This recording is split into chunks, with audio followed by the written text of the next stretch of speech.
আজ আমাদের গল্প অপেক্ষার শেষ মূল্য প্রথম পর্ব। 5 বছর ধরে হাতে সূর্যমুখী ফুল নিয়ে অপেক্ষা করেছিল রোশনি, কিন্তু বিমানবন্দরে মিস্টার ইয়াসিনকে অন্য এক নারীর বাহুডোরে দেখে মাত্র একটি ফোন কলেই সে ধ্বংস করে দিল তাদের পরিবারের গড়ে তোলা সব কিছু। 5 বছর ধরে রোশনি শুধু একটি দিনের অপেক্ষায় ছিল, যেদিন মিস্টার ইয়াসিন তার কাছে ফিরে আসবে। সেদিন সকালে সে শহরের একটি ছোট ফুলের দোকান থেকে ইয়াসিনের প্রিয় সূর্যমুখী ফুল কিনেছিল, যত্ন করে চুল বেঁধেছিল, ইয়াসিনের পছন্দের পোশাক পরেছিল এবং নির্ধারিত সময়ের 2 ঘন্টা আগেই বিমানবন্দরে পৌঁছে গিয়েছিল। 5 বছর আগে মিস্টার ইয়াসিন একজন সামরিক চিকিৎসক হিসাবে বিদেশে দায়িত্ব পালন করতে গিয়েছিলেন। বিদায় নেওয়ার সময় তিনি রোশনির হাত ধরে বলেছিলেন, আমার জন্য অপেক্ষা করো রোশনি, আমি ফিরে এলেই আমরা বিয়ে করব, তারপর শুরু হবে আমাদের নতুন জীবন। রোশনি সেই কথার মর্যাদা রেখেছিল। এই 5 বছরে সে শুধু অপেক্ষাই করেনি, ইয়াসিনের বাবা আব্দুল কাদের ও মা শামসুন্নাহারের দেখাশোনা করেছে। শামসুন্নাহারের তীক্ষ্ণ কথা আর অপমান নীরবে সহ্য করেছে। একই সঙ্গে বারবার ধ্বংসের মুখে দাঁড়িয়ে থাকা ইয়াসিন বিল্ডার্সকে নিজের অজান্তেই বাঁচিয়ে তুলেছে। কিন্তু শামসুন্নাহার কখনোই রোশনিকে তার ছেলের যোগ্য মনে করতেন না। তিনি প্রায়ই বলতেন, যে মেয়েরা সবসময় নিজের বুদ্ধি দেখাতে চায় তাদের শেষ পর্যন্তই একাই থাকতে হয়। একটু নম্র হতে শেখো, পুরুষরা নিজের চেয়ে বেশি বুদ্ধিমান স্ত্রী পছন্দ করে না। রোশনি শুধু মুচকি হাসত, তারপর আবার কাজে ফিরে যেত।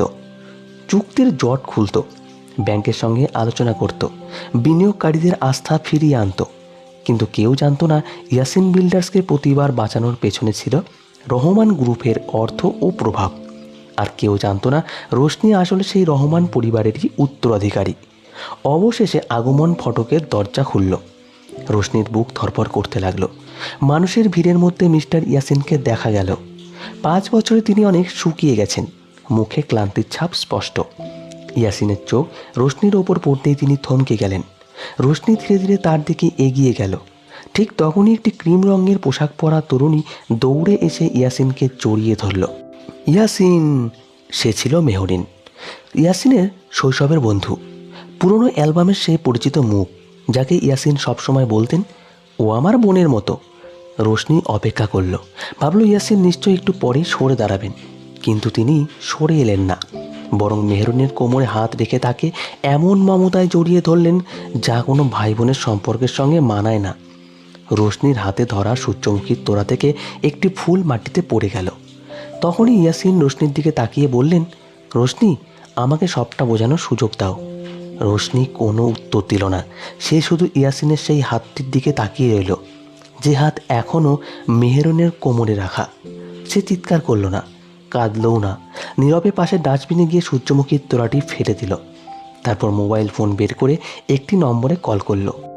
মিজানুর রহমান সাহেব, আজই ইয়াসিন বিল্ডার্সের জন্য আমাদের দেওয়া সব আর্থিক গ্যারান্টি প্রত্যাহার করে নিন। ইয়াসিনের মুখ মুহূর্তেই ফ্যাকাশে হয়ে গেল। রোশনি, তুমি কি করছো? সে শান্ত গলায় আবার বলল, চলমান সব প্রকল্পের অর্থায়নও বন্ধ করে দিন। আজ থেকে রহমান গ্রুপের একটি টাকাও ইয়াসিন বিল্ডার্সে যাবে না। ফোনের ওপাশ থেকে মিজানুর রহমান বললেন, ম্যাডাম, এতে 48 ঘন্টার মধ্যেই তাদের আর্থিক সংকট শুরু হয়ে যাবে। রোশনি একবার মেহরিনের দিকে তাকালো, যে এখনও ইয়াসিনকে শক্ত করে ধরে আছে। তারপর ধীরস্বরে বলল, তাহলে ওদের বুঝতে দিন, যাকে তারা বছরের পর বছর অবহেলা করেছে তার প্রকৃত মূল্য কত ছিল। এই বলে সে ফোন কেটে দিল। ইয়াসিন তার দিকে এগিয়ে আসতে চাইলে রোশনি হাত তুলে তাকে থামিয়ে দিল। যদি মেহরিন তোমার সবচেয়ে আপন হয় তাহলে তার সঙ্গেই থাকো। আজ অন্তত আমি বুঝতে পেরেছি তোমার জীবনে আমার স্থান কোথায়। সেদিন রাতে একটি কালো গাড়ি রোশনিকে সেই প্রাসাদে নিয়ে গেল, যেখানে সে 5 বছর ধরে ফিরে যায়নি। প্রবেশদ্বারে দাঁড়িয়েছিলেন তার দাদা, হাজি আব্দুর রহমান। তিনি শান্ত কণ্ঠে বললেন, শেষ পর্যন্ত মনে পড়ল তোমার নিজেরও একটা পরিবার আছে। রোশনির চোখ ভিজে উঠল। দাদু, আমি বাড়ি ফিরতে চাই। হাজি আব্দুর রহমান কিছুক্ষণ নীরবে তার দিকে তাকিয়ে থেকে বললেন, ভালোবাসার জন্য যে মেয়েটি পরিবার ছেড়ে গিয়েছিল সে হয়ে ফিরেছ, নাকি সেই নারী হয়ে যে অবশেষে সত্যটা বুঝেছে? রোশনির নিচের আঙ্গুল থেকে ইয়াসিনের পরিয়ে দেওয়া আংটিটা খুলে টেবিলের ওপর রেখে দিল। দৃঢ় কণ্ঠে বলল, আমি ফিরেছি রহমান পরিবারের একজন উত্তরাধিকারী হিসেবে। পরদিন সকালে ইয়াসিন বিল্ডার্সের কার্যালয়ে একের পর এক ব্যাংকের আইনি নোটিশ পৌঁছে গেল। আর বহু বছর ধরে যাকে অবহেলা ও অপমান করেছিল সেই রোশনির প্রকৃত পরিচয় জানতে পেরে শামসুন্নাহার বিস্ময়ে স্তব্ধ হয়ে গেলেন। তার সামনে পড়ে থাকা একটি নথি জানিয়ে দিচ্ছিল, চাইলেই রহমান গ্রুপ মুহূর্তের মধ্যে ইয়াসিন বিল্ডার্সের অস্তিত্ব মুছে দিতে পারে। রহমান পরিবারের বিশাল প্রাসাদের প্রধান ফটক ধীরে ধীরে বন্ধ হয়ে গেল। ভারী লোহার দরজার শব্দটি যেন রোশনির জীবনের একটি অধ্যায়ের সমাপ্তি ঘোষণা করল। 5 বছর আগে সে এই একই ফটক পেরিয়ে বেরিয়ে গিয়েছিল, ভালোবাসার টানে, বুক ভরা স্বপ্ন নিয়ে। আজ ফিরে এসেছে ভাঙা বিশ্বাস, আহত আত্মসম্মান আর নতুন এক সংকল্প নিয়ে। গাড়ি থেকে নেমে সে একবার চারপাশে তাকালো। সব কিছু আগের মতোই আছে। বাগানের পুরনো কৃষ্ণচূড়া, ফোয়ারার পাশে সাদা মার্বেলের বেঞ্চ, বারান্দার লণ্ঠন, এমনকি দেওয়ালে ঝুলে থাকা সেই পুরনো ঘড়িটাও। শুধু বদলে গেছে সে নিচে। যে মেয়েটি একদিন ভালোবাসার জন্য সব ছেড়ে গিয়েছিল, আজ সে ফিরে এসেছে নিজের পরিচয় ফিরে পাওয়ার জন্য। প্রাসাদের ভেতরে দাঁড়িয়ে থাকা কর্মচারীরা বিস্মিত চোখে তাকিয়ে রইল। কেউ ফিসফিস করে বলল, ছোট ম্যাডাম ফিরে এসেছেন। আবার কারো চোখ ভিজে উঠল। এত বছর পরও তারা তাকে ভুলে যায়নি। হাজী আব্দুর রহমান ধীর পায়ে ড্রয়িং রুমে এসে বসলেন। রোশনি নীরবে তার সামনে দাঁড়িয়ে রইল। কিছুক্ষণ কেউ কোনো কথা বলল না। নীরবতায় যেন সব কথা বলে দিচ্ছিল। অবশেষে দাদু শান্ত কণ্ঠে বললেন, ভালোবাসার জন্য যারা সব কিছু ত্যাগ করে তাদের আমি কখনো দোষ দিই না, কিন্তু যারা নিজের সম্মান হারিয়ে ফেলে তাদের জন্য আমার কষ্ট হয়। তুমি আজ কি হারিয়ে ফিরেছ রোশনি? রোশনি চোখ নামিয়ে বলল, আমি কাউকে হারিয়ে ফিরিনি দাদু, আমি শুধু আমার ভুলটা বুঝে ফিরেছি। বৃদ্ধের ঠোঁটে মৃদু হাসি ফুটে উঠল। তাহলে এবার নিজের পরিচয়ে বাঁচো। রহমান পরিবারের উত্তরাধিকারী কখনো মাথা নত করে না। ঠিক তখনই রহমান গ্রুপের প্রধান নির্বাহী মিজানুর রহমান নথিপত্র নিয়ে ঘরে প্রবেশ করলেন।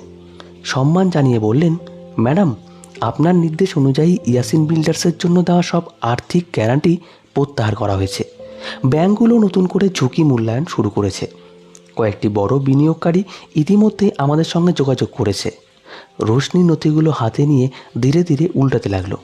প্রতিটি পাতায় ছিল সেই কোম্পানির আর্থিক অবস্থা, যেটিকে টিকিয়ে রাখতে সে নিজের পরিচয় গোপন রেখেছিল। দীর্ঘশ্বাস ফেলে সে বলল, আমি চাই না কেউ জানুক আমি কি করেছি। ওরা নিজেরাই সত্যটা আবিষ্কার করুক। মিজানুর রহমান মাথা নত করলেন, আপনার ইচ্ছায় হবে ম্যাডাম। অন্যদিকে ইয়াসিন বিল্ডার্সের প্রধান কার্যালয়ে সকাল থেকেই অস্থিরতা। হিসাব বিভাগের প্রধান তড়িঘড়ি করে ইয়াসিনের কক্ষে ঢুকে কয়েকটি ফাইল তার সামনে রেখে বললেন, স্যার, পরিস্থিতি খুব খারাপ। ইয়াসিন অবাক হয়ে জিজ্ঞেস করল, কি হয়েছে? উত্তরে তিনি বললেন, রহমান গ্রুপ সব আর্থিক গ্যারান্টি প্রত্যাহার করেছে। 3টি ব্যাংক ঋণ পুনর্বিবেচনা নোটিশ পাঠিয়েছে। যদি নতুন অর্থের ব্যবস্থা না হয় তাহলে কয়েকদিনের মধ্যেই আমাদের বেশিরভাগ প্রকল্প বন্ধ হয়ে যাবে। কথাগুলো শুনে ইয়াসিনের বুক ধক করে উঠল। সে দ্রুত ফাইল খুলে দেখল সব কিছুই সত্যি। কয়েক মুহূর্ত আগেও যে সাম্রাজ্যকে সে নিরাপদ ভাবছিল সেটি যেন মুহূর্তেই দুলে উঠেছে। ঠিক তখনই তার মা শামসুন্নাহার অফিসে এসে ঢুকলেন, মুখে বিরক্তিকর ছাপ।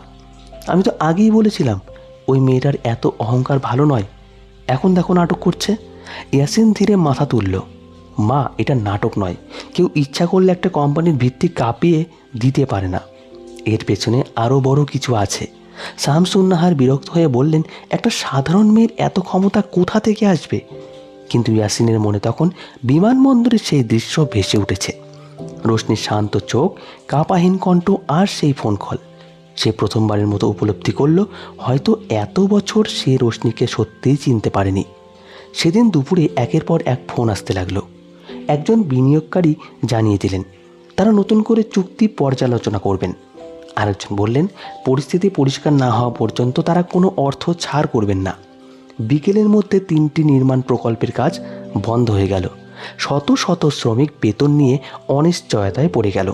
পুরো অফিসে আতঙ্ক ছড়িয়ে গেল। ইয়াসিন কেবিনের জানলার পাশে দাঁড়িয়ে শহরের দিকে তাকিয়ে রইল।